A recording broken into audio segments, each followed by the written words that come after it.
નર્મદાના કેવડિયામાં આવેલી વિશ્વની સૌથી ઊંચી પ્રતિમા સ્ટેચ્યુ ઓફ યુનિટી, જેના સાનિધ્યમાં જોવા મળી રહી છે ભારતની અનેકતામાં એકતાની ઝલક. સરદાર વલ્લભભાઈ પટેલની 150મી જન્મ જયંતિ નિમિત્તે ભારત સરકાર અને ગુજરાત સરકારના સહયોગથી 1 થી 15 નવેમ્બર 2025 દરમિયાન એકતાનગર ખાતે કરવામાં આવ્યું છે ભવ્ય ભારત પર્વનું આયોજન. વિશ્વ નેતા અને યશસ્વી વડાપ્રધાન શ્રી નરેન્દ્રભાઈ મોદીએ વિશ્વની સૌથી ઊંચી પ્રતિમા સ્ટેચ્યુ ઓફ યુનિટીના નિર્માણ દ્વારા સરદાર સાહેબને ઉત્તમ શ્રદ્ધાંજલિ આપી છે. સરદાર સાહેબે 562 રજવાડાઓના વિલીનીકરણથી એક ભારતનું નિર્માણ કર્યું અને વડાપ્રધાન શ્રી નરેન્દ્રભાઈ મોદી વિકાસના માર્ગે શ્રેષ્ઠ ભારતનું નિર્માણ કરી રહ્યા છે. રાજ્યના મુખ્યમંત્રી ભૂપેન્દ્રભાઈ પટેલે સ્ટેચ્યુ ઓફ યુનિટી પરિસર એકતાનગર ખાતે ભારત પર્વ 2025નો કરાવ્યો પ્રારંભ. આ અવસરે વિધાનસભાના અધ્યક્ષ શંકરભાઈ ચૌધરી, આદિજાતિ વિકાસ અને અન્ન નાગરિક પુરવઠા રાજ્યમંત્રી પીસી બરંડા તથા અન્ય મહાનુભાવો રહ્યા ઉપસ્થિત. આ પર્વમાં રોજ સાંજે કરવામાં આવે છે 2 રાજ્યોની સાંસ્કૃતિક પ્રસ્તુતિઓ, 45 ફૂડ સ્ટોલ અને એક લાઇવ સ્ટુડિયો કિચનનું પણ આયોજન કરવામાં આવ્યું છે, જેમાં વિવિધ રાજ્યો અને કેન્દ્રશાસિત પ્રદેશોની વાનગીઓ પીરસવામાં આવી રહી છે. અહીં કળા માત્ર વ્યવસાય નહીં પરંતુ આત્મનિર્ભર ભારતના સપનાનું પ્રતિબિંબ કરે છે સ્પષ્ટ. એકતાનગરના આ ભારત પર્વ 2025 દરમિયાન અનેક કલાકારો ભારતની ધરતી પર રહેલી હસ્તકળા, લોકસંગીત અને આત્મનિર્ભરતાની ભાવનાને કરી રહ્યા છે ઉજાગર. ઝારખંડના વિકાસ કુમારે પણ ભારત પર્વ 2025માં પોતાના રાજ્યની સ્થાનિક વાનગીઓ અહીં આવનારા પ્રવાસીઓને પીરસી. તેમણે સરકારનો માન્યો આભાર.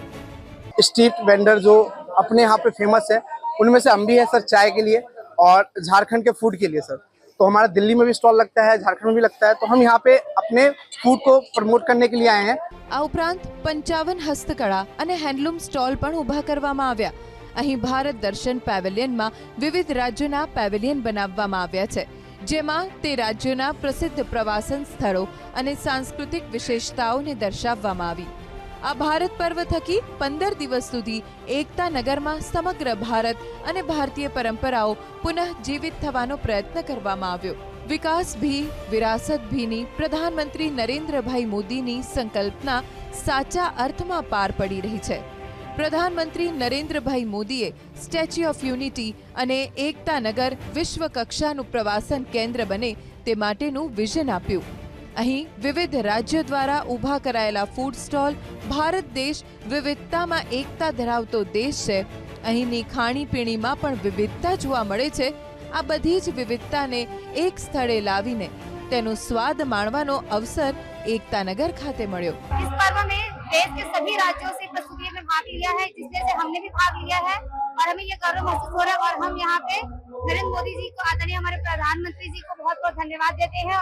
ભારત પર્વ 2025માં સહભાગી રાજ્યો અને કેન્દ્ર શાસિત પ્રદેશોમાં આંદામાન અને નિકોબાર ટાપુઓ, આંધ્રપ્રદેશ, આસામ, દાદરા નગર હવેલી અને દમણ દીવ, દિલ્હી, ગોવા, હરિયાણા, ઝારખંડ, હિમાચલ પ્રદેશ, મધ્યપ્રદેશ, ચંડીગઢ, છત્તીસગઢ, મહારાષ્ટ્ર, ઓડિશા, પુડ્ડુચેરી, પંજાબ, રાજસ્થાન, સિક્કિમ, તમિલનાડુ, તેલંગાણા, ત્રિપુરા, ઉત્તરાખંડ, ઉત્તર પ્રદેશ, મેઘાલય સહિતના રાજ્યો, કેન્દ્ર શાસિત પ્રદેશો દ્વારા સાંસ્કૃતિક કલાકૃતિઓ, વિવિધ સ્વાદિષ્ટ વાનગીઓનો લહાવો પ્રવાસીઓ માણી રહ્યા છે. એકતાનગર સ્થિત જંગલ સફારી પાસે વિવિધ હસ્તકલા સ્ટોલ સહિત વિવિધ આયોજન કરવામાં આવ્યું છે. અહીં આવતા પ્રવાસીઓ પણ અલગ અલગ રાજ્યની સંસ્કૃતિ, વાનગીઓ માણીને વ્યક્ત કરી રહ્યા છે આનંદની લાગણી. આ સાંસ્કૃતિક પ્રોગ્રામ ને આજે આપણા અહીંયા ભારત પર્વ ને સારું છે, બધા સ્ટોલ બી સારા છે, એમાં બધું અલગ અલગ અહીંનું બનાવેલું છે એ પ્રમાણે પણ સારું છે, બધું ઘણું એવું સારું બનાવેલું છે.